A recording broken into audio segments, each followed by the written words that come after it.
everyone, welcome to Lilybug's Library. My name's Linda, and welcome back if you've been here before. So I'm in a different room today. I can't seem to get the light right anywhere, and this is the first day I've actually missed having my ring light. So we've got sunshine outside, which is great, but it's making it really hard to film.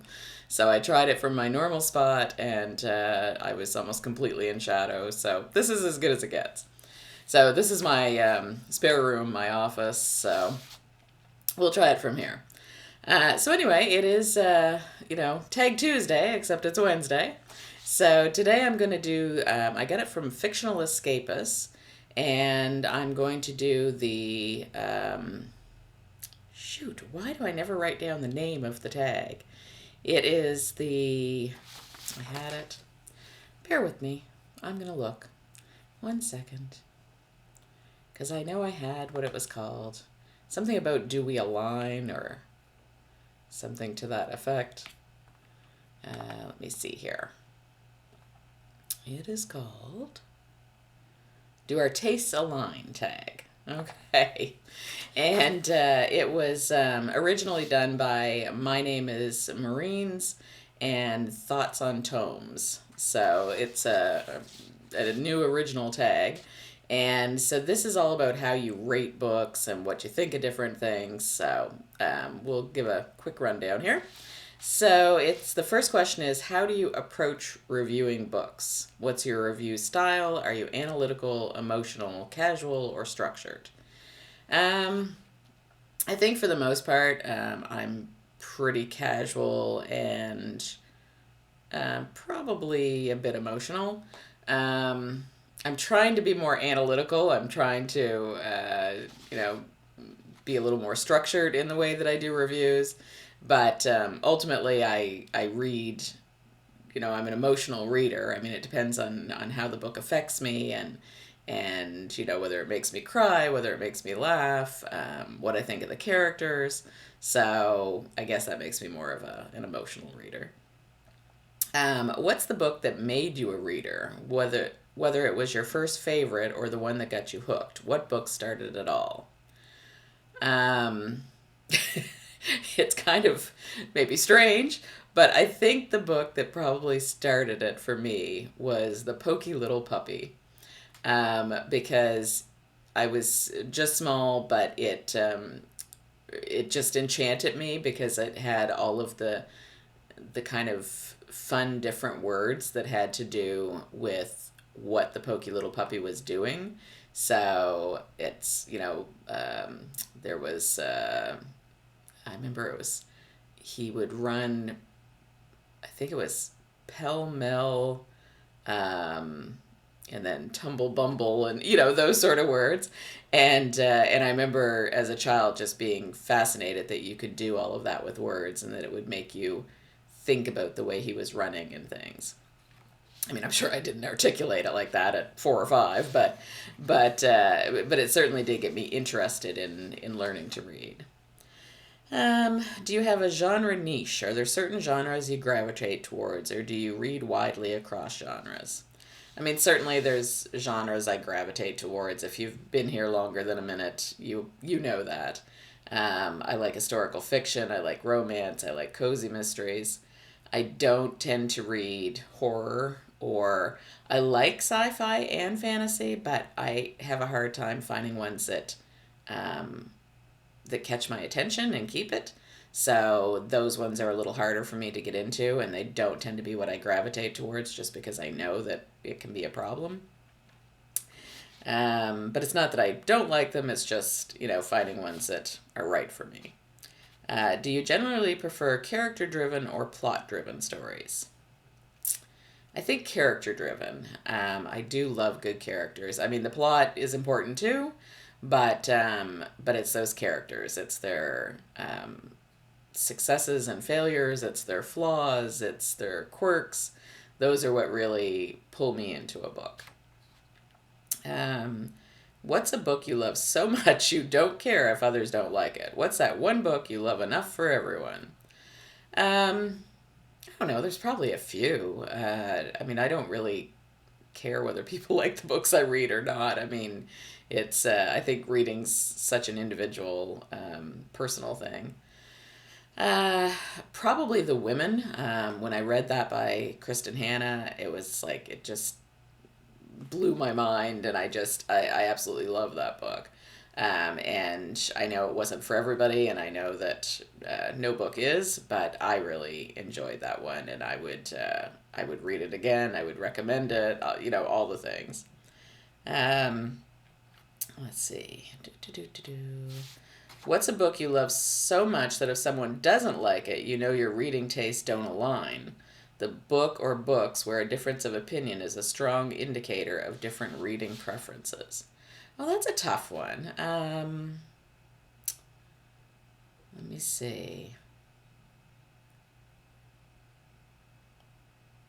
I don't know really because, I mean, because I do read across different genres, I don't think I could say one book that it's like, oh, if you don't like this book, then, our reading tastes don't align. Um, I don't think it's as simple as one book, is it? um, so yeah, I can't really think of a book for that. I guess if we're looking at maybe historical fiction, any book that has to do with World War II, I tend to gravitate towards. So if you don't like any of those sort of things, then maybe that part of my reading tastes don't align. Um, I don't know. If you don't like cozies, and maybe it's more what they like. I mean, if you're someone who's really into horror and um, crime things, and like the really gritty stuff, then definitely our tastes don't align. That's probably the easiest way. Let me see. What's in your trash pocket? What books, tropes, or themes that you know are bad but you love them anyway? Well, I don't think there's any bad ones. I love Sunshine Grumpy. I love Forced Proximity.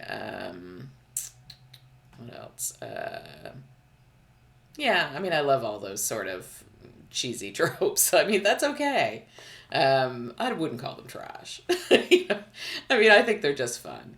I love talking animals. I don't know why. I just do. Maybe because I spend a lot of time, thinking about and imagining what my cat's thinking. I don't know.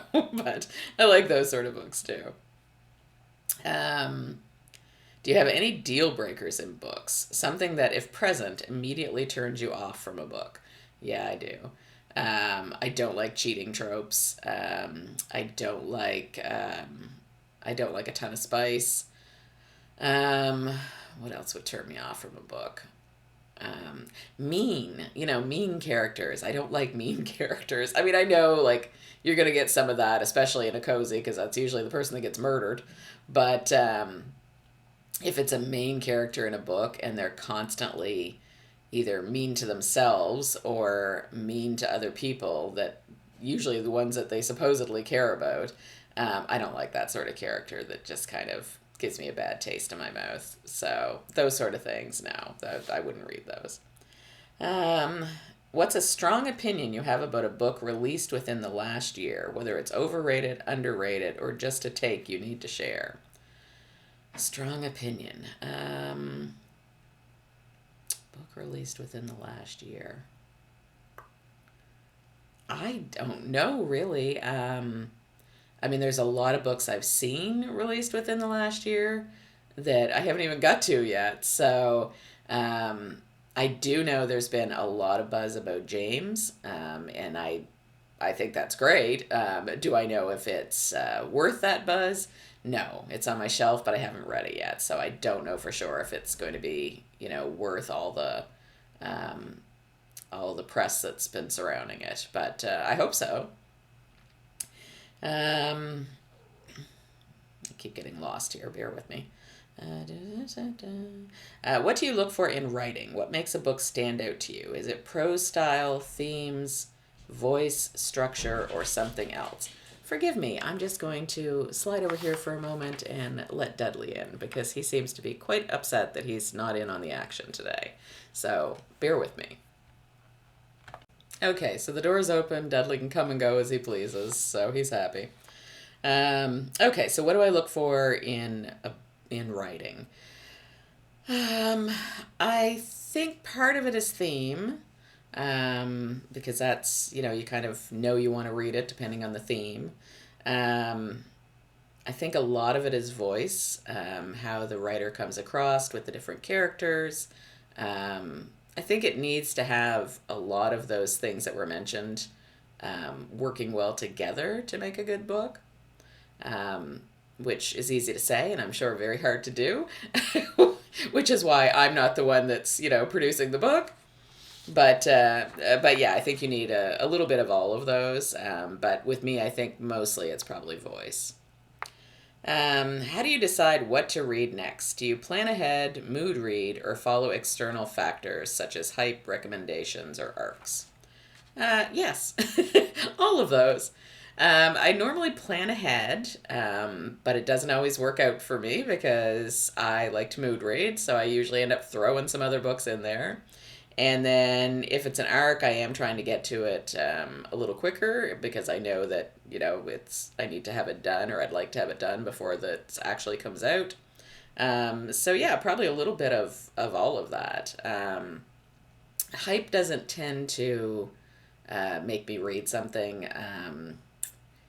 I mean, I might get around to it eventually if it's something I think that I would like to read, but I'm not generally just jumping on the bandwagon to read it as soon as the hype is geared up about it.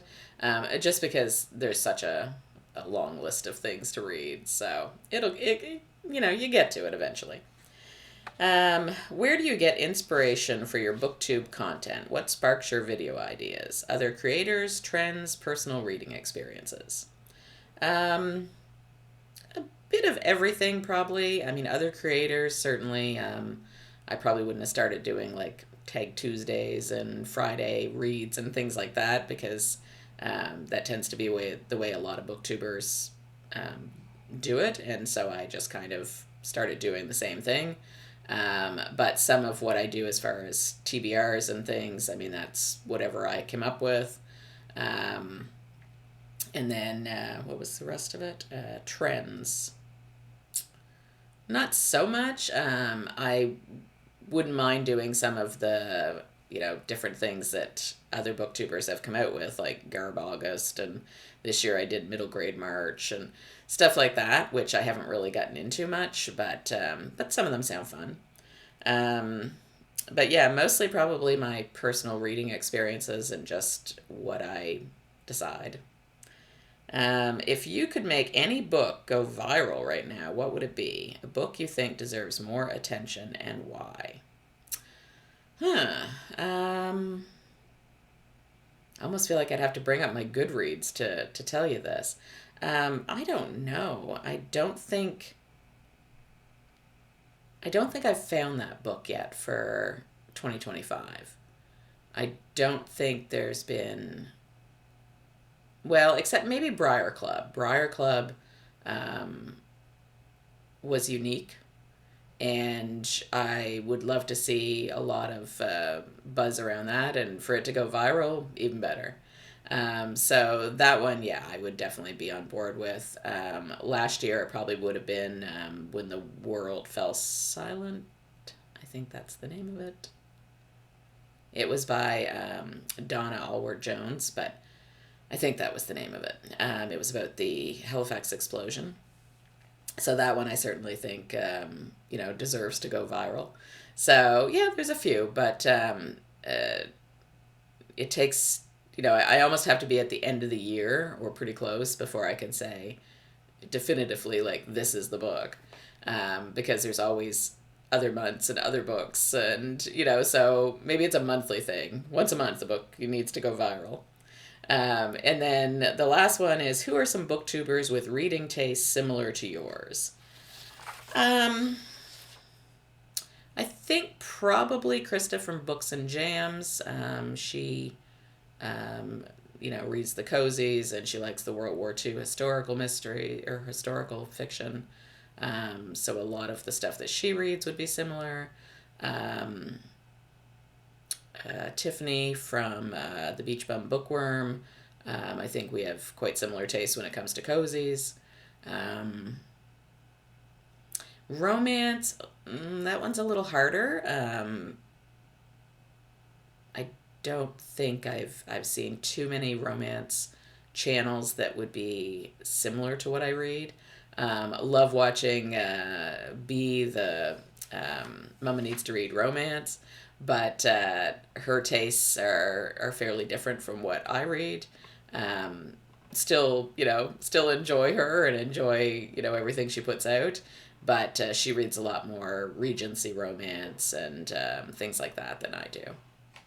But yeah, I'm sure there's lots of people out there who read similar things, and if we're crossing genres, then even more so. But anyway, that was a fun tag. Lots of different things to think about. And before I go, I'll show you a couple things. I did buy some cute little stickers off of Etsy. I have pen pals, and I found some stickers that. See if I can bring them out here of this little package. There we go. And I found some like Happy Mail stickers and things, which I thought were really sweet. But what really struck me, because I like supporting small businesses, and what really got me with this one was the envelope. I'll just make sure I cover my address here. Maybe I can just pull that off. That would be even better. It's a sticker. Yeah. Sort of. Sort of, kind of. All right, almost got it. But this envelope is just amazing. When I got it, I was so happy just looking at the envelope. So yeah, it's very cool. It's got my name on it. And it had my address underneath, and it says "Ahoy, Happy Mail for you," and it's just, I thought it was adorable, and it's from Cheryl Clark Designs. And she's from Port Williams, Nova Scotia. So she's got like the lighthouse on there and a seagull and everything, and then another one on the back with her logo. And I just thought that was the cutest Happy Mail I ever got, because normally, everything's sent just in a normal envelope, and even though what's inside is exciting, the envelope not so much. So I'm actually going to save the envelope. I don't know for what, but I just think it's so cute. And like I said, I got the Happy Mail ones, and then it came with like some other ones, just little cute little birds and things. And I don't remember it being very expensive either. And this is not sponsored by her in any way, but if you do decide you want some cute little stickers, again, she's Cheryl Clark Designs, and you can find her on Etsy. So yeah, I thought that was really sweet. So that kind of made my week. It doesn't take much, I guess, but I thought that was really cool. So otherwise, there's not much going on today. I'm going to go see my aunt for a bit. Won't be long before she's out of her transitional healthcare place where she's staying, and she'll be heading for home soon, which is good for her. She's excited about that.